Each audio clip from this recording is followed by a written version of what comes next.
the two Johns and a Joe. We bring you the best musical artists and genres, and we discuss and we present. So we're going to continue with our heavy metal series. Last week we talked about the group Black Sabbath, and we are going to continue today with two groups, very famous and very influential, Iron Maiden and Metallica. And we're going to start off with Iron Maiden.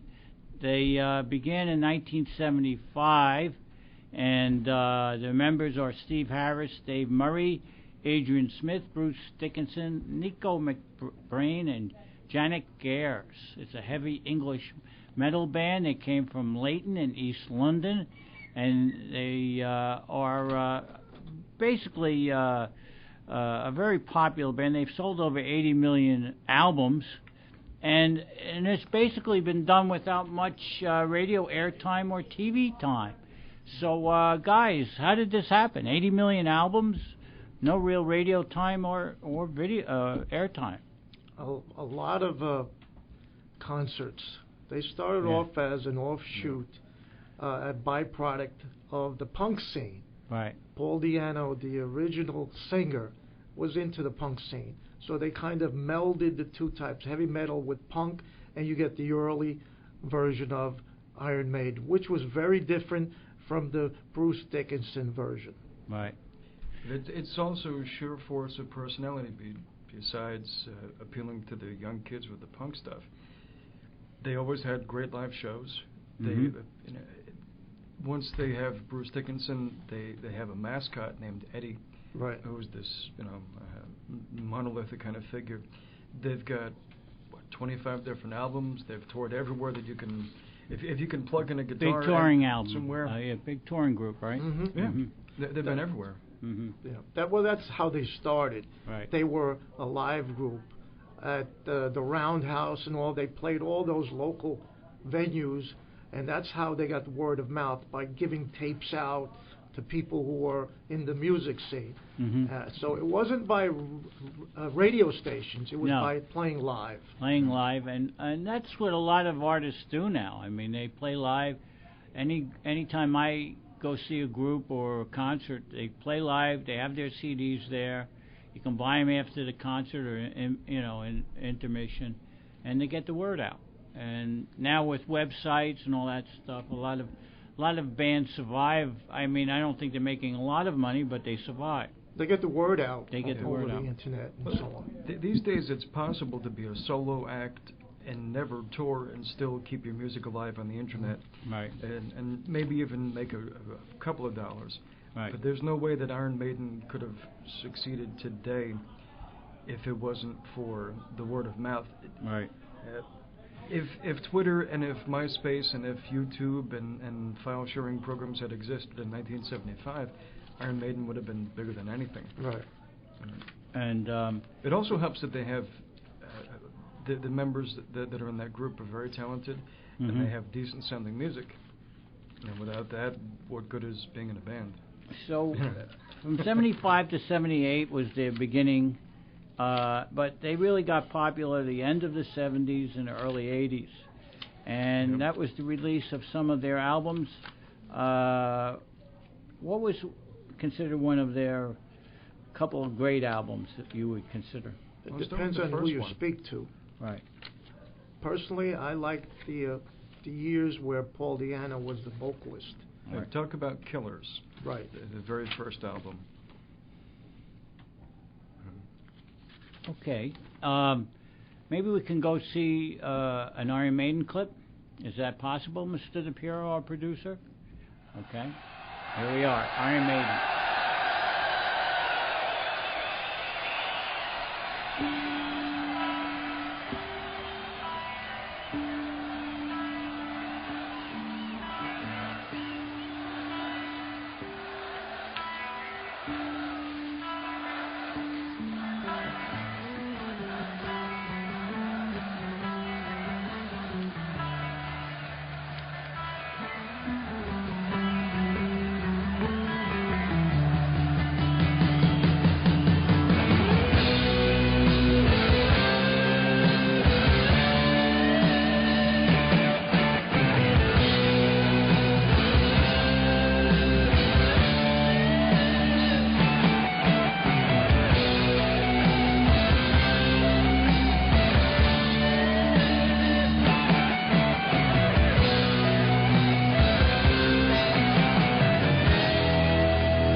show there.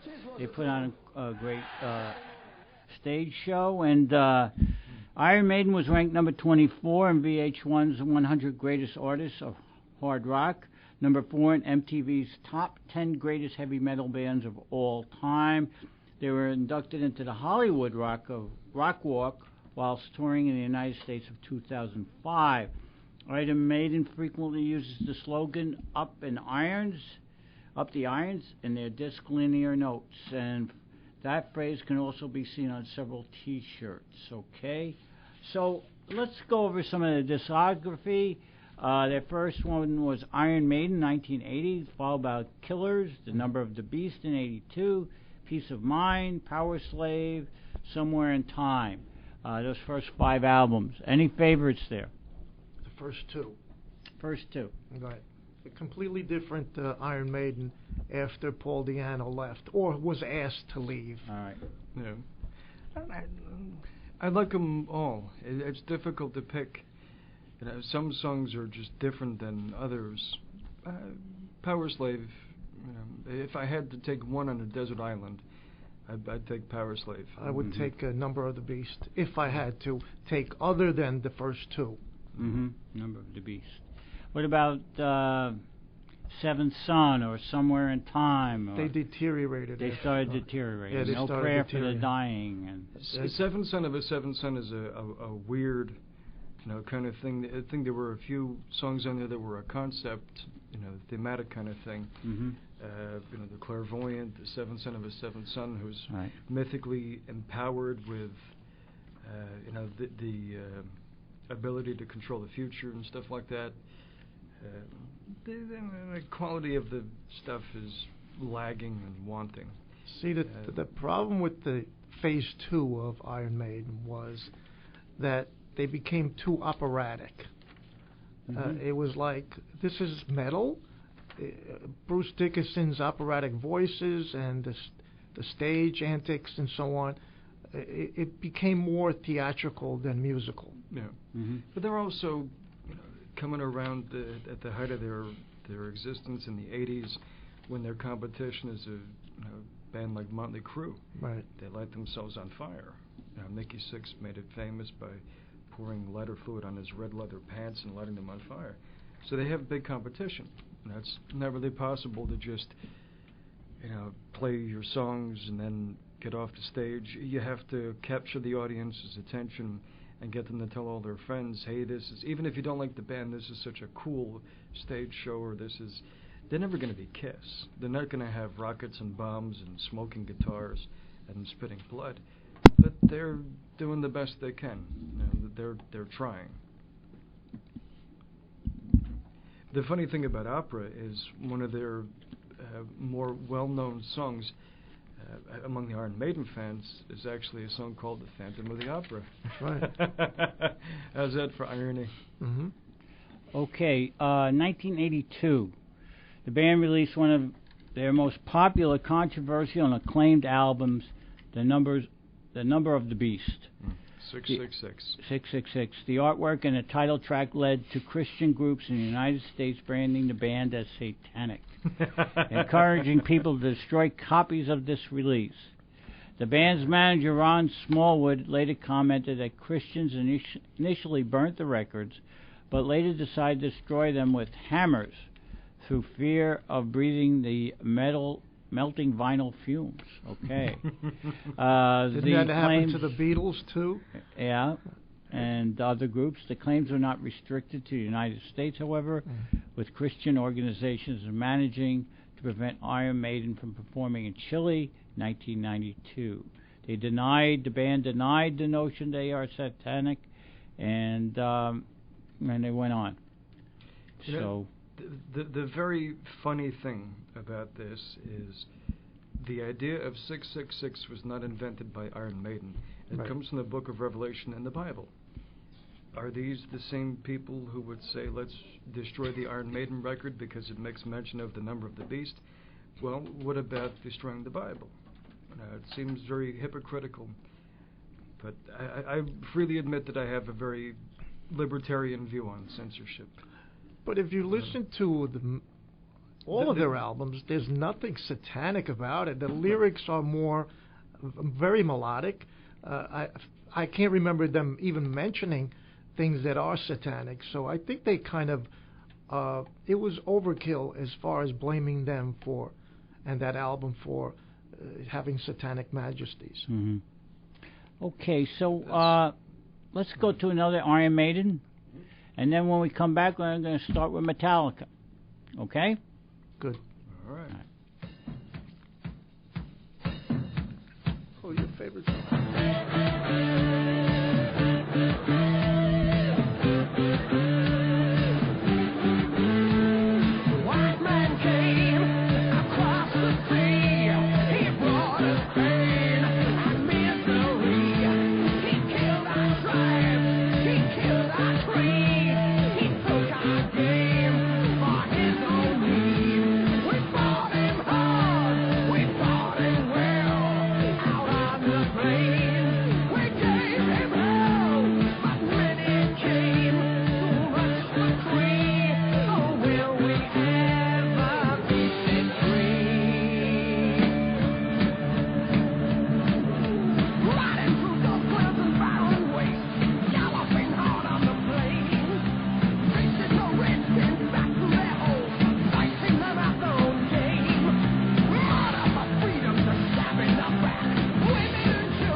What a voice.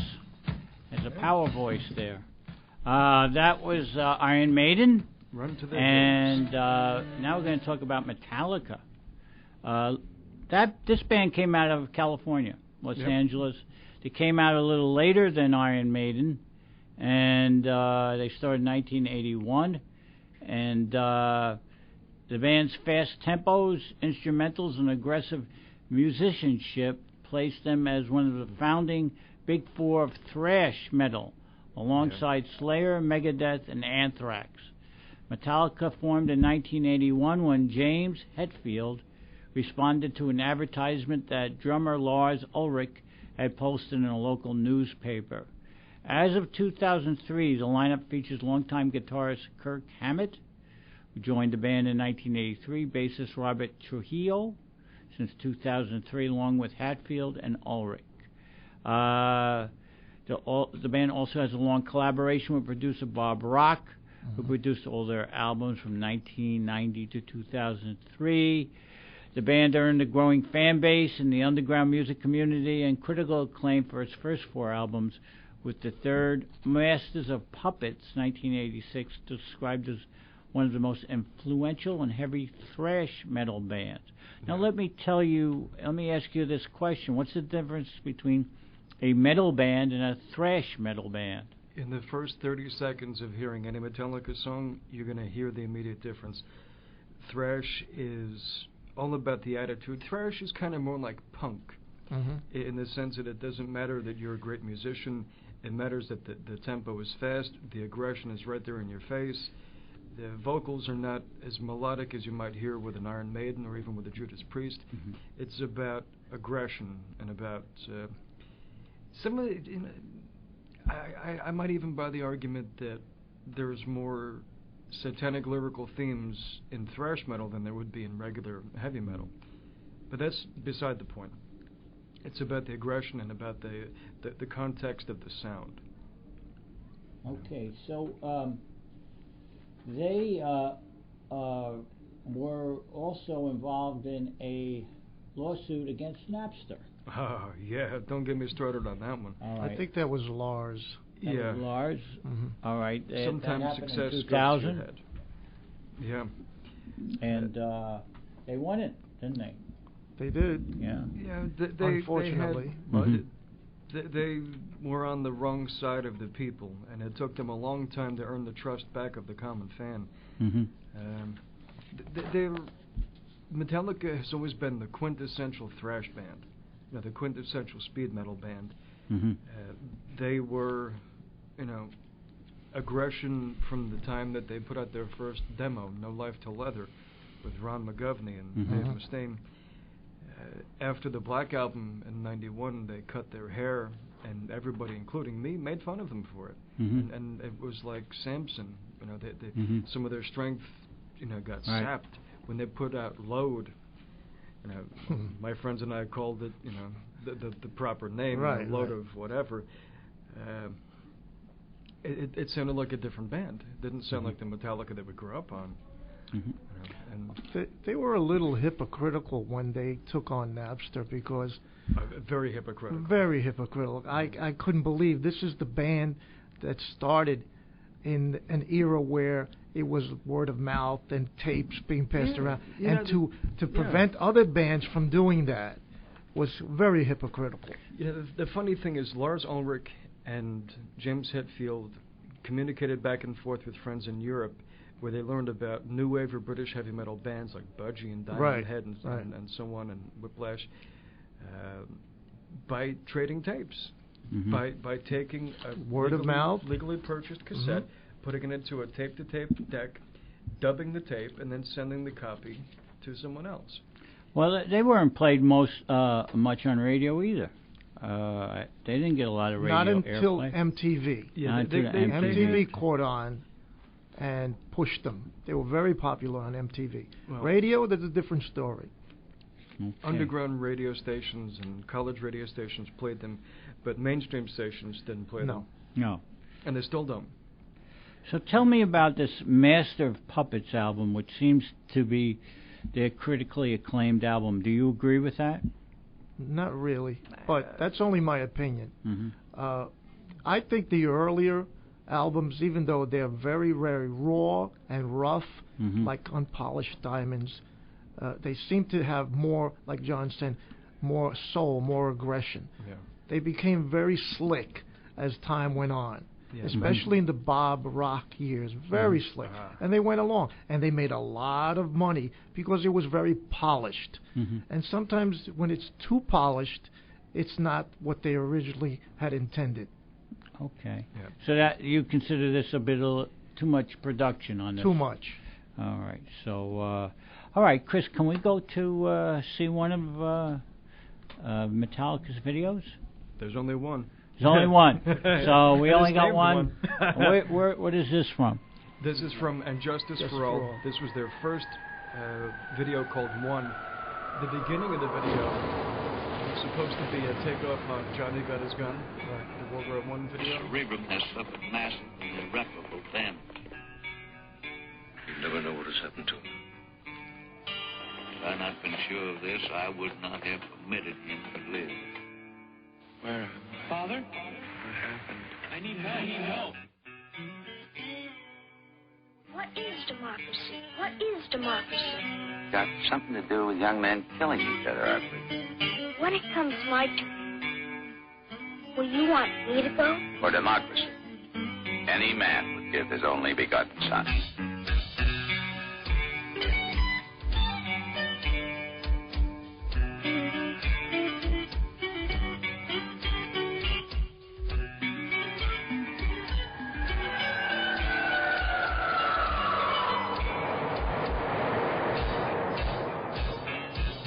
It is impossible for a celebrated individual to experience pain, pleasure, memory, dreams, or thought of any kind. This young man will be as unfeeling, as unthinking as the dead until the day he joins them.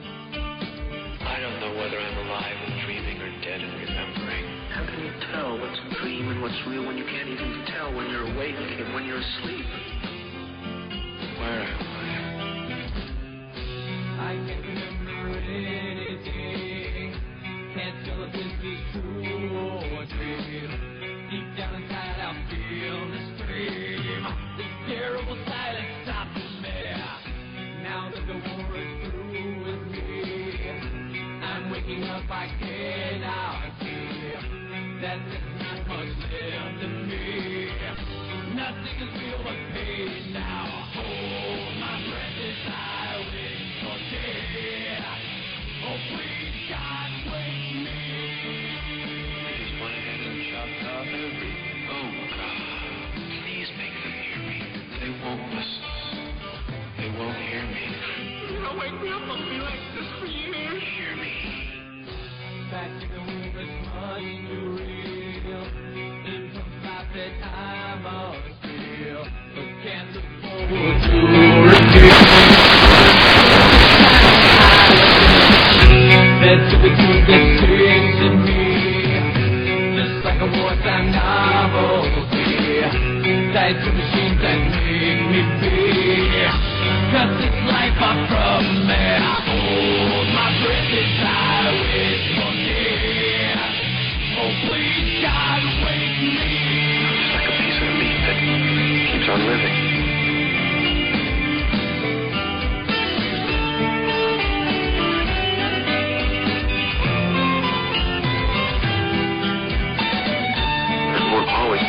Will it? I can't live like this. I can't. You know I can't. Help me. Please help me. Mother? Where are you? Help me, Mother. I'm having a nightmare and I can't wake up. Now the world is gone. I'm born. Oh, God, help me. Hold my breath as I wait for thee. Oh, please, God, help me.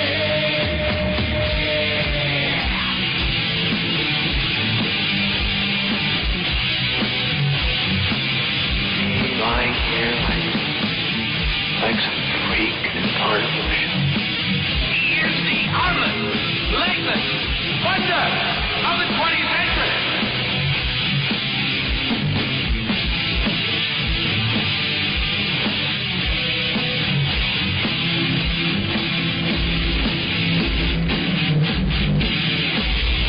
This has a dignity all its own.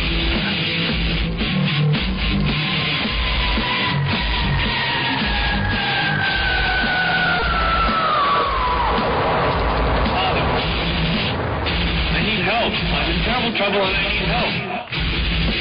Don't you remember when you were little? How you and Bill Harper would string a wire between the two houses so you could telegraph to each other?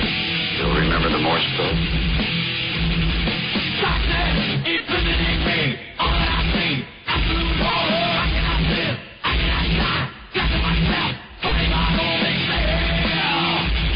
It's Morse code. For what? SOS. Help. Taking my sight, taking my feet, taking my hair, taking my arm, taking my leg, taking my soul, ending with life in hell. What's he say? He said, kill me. Over and over again. Kill me. Oh, God. He is making it here. Don't you have some message for him, Parker? He's the product of your profession. Not mine.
That was Metallica. A lot of rage there, a lot of angst, as they say. That's the thrash part of it. That's the angst. And what I would say is that they're angry men. They're actually a bunch of nice guys. Well, yeah, I would imagine. You know, the funny thing is, as fast as that part came at the end, if you listen to the structure of that 2-minute part, the sound doesn't fall apart. It's very syncopated. It sounds like a battalion of men marching into a battle, but it sounds very organized. It's not rough and just noise. It's very tight. Right. You know, well fits. ordered. Right. Yeah. Right. Mm-hmm. Well, let's fast forward a little bit and tell me what's happening with the group now. They had a album Death Magnetic released in 2006. What's happening with the group as of today? They've come back with Death Magnetic. They've come back to their original kind of motif and theme. They had a lost decade. Mm-hmm. You know, they went through a couple of bass players. The band started in Los Angeles and moved to San Francisco to hook up with a new bass player named Cliff Burton. Mm-hmm. Cliff plays on Master of Puppets, and he is widely acclaimed as a wonderful bass player, and part of the reason why Master of Puppets is the bridge between the old Metallica with Ron McGovney and the speed metal, and then the new Metallica with Battery and Master of Puppets and Orion and Sanitarium and stuff like that. Cliff Burton dies in a bus accident, and the VH1 Behind the Music goes into detail on this. They're on a bus in Sweden. The driver hits a patch of ice. Bus turns over, and Cliff is crushed under the bus, unfortunately.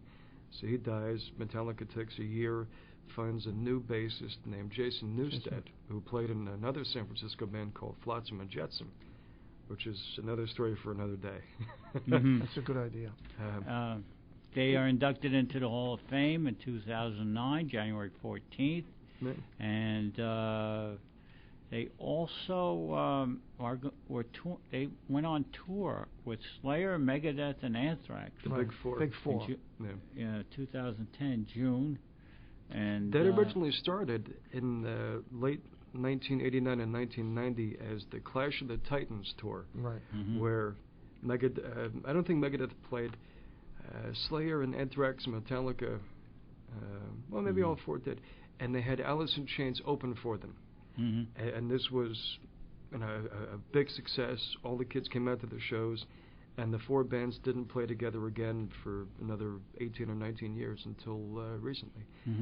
The shows have made a ton of money these days, and they've also revived the flagging career of Anthrax. That's right. Anthrax has had Exactly. some trouble in the past 10 years with their original singer, Joey Joey Belladonna. Belladonna came back several times, and then he left several times. Yeah, they put out a great album, Sound of White Noise, with John Bush, which I It's loved. very good. Probably my favorite. Very good. But that didn't last. John Bush was like the Velveteen Rabbit. He was a guy from Armored Saint, which is another Los Angeles band.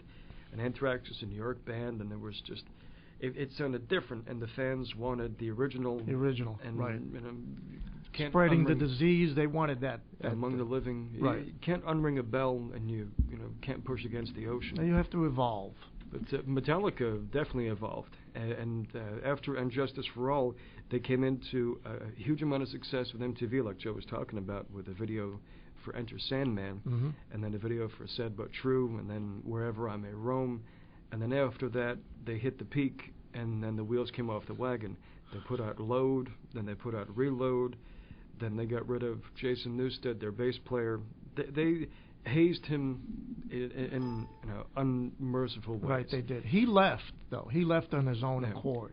If you listen to the mix, to the sound mix of the entire And Justice for All album, you would have to search for the sound of the bass guitar in there, because they would go into the studio after he recorded his bass, and they'd turn the bass down in the mix, just to bust his chops.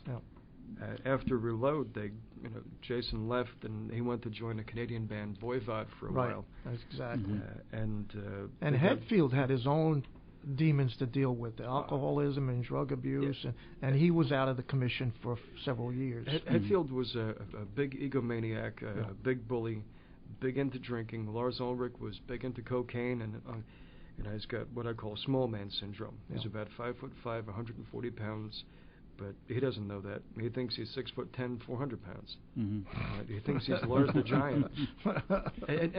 With those guys, it's you have that classic frontman syndrome, lead singer disease. It's my way or the highway. I write the songs. It's my way. It's not a collaborative process, and the bassist gets marginalized. Kirk Hammett gets marginalized, and he goes off and studies Buddhism. Right. In a period of time that they went off, Kurt Hammett went to college. He went to the University of San Francisco and studied music. Wow. Bob Rock played bass on Saint Anger for them and filled in, and they did a video where they hired a therapist to come in and talk to the people in the band, and they spent probably a year with the guy. And millions of dollars. Oh, millions of dollars. To resolve absolutely nothing. But they got themselves all fixed up these days, where they're not at each other's throats. They don't live their gimmick anymore. Right. They're much more genteel, nice people. Very grounded and like, hey, we're playing rock music that we love. What's the purpose of having stress? We're doing everything that we want to do. Now we live our dream. Right. Life is too short to be stressed out over doing what you want. And they definitely look like they had a hard living life there. I'm sure. They used to be young. Now they're in their mid-40s. Right. So they tend to slow down in middle age, and if you listen to Death Magnetic, they didn't slow down at all. Right. But they caught a lot of flack with the previous album called Saint Anger, which was their comeback album. They experimented with some new tunings and a new snare sound for the drums, and then got rid of all that and put it all back together with standard E tunings and put the snare back on with Death Magnetic. They got Robert Trujillo, who used to play in Suicidal Tendencies and Infectious Grooves. That's right. This guy is a phenomenal bass player, and he reminds everybody of Cliff. They both played, intricate stuff. They weren't just like a hired gun.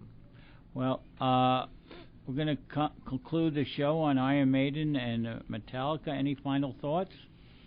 Stay tuned next week for more thrash.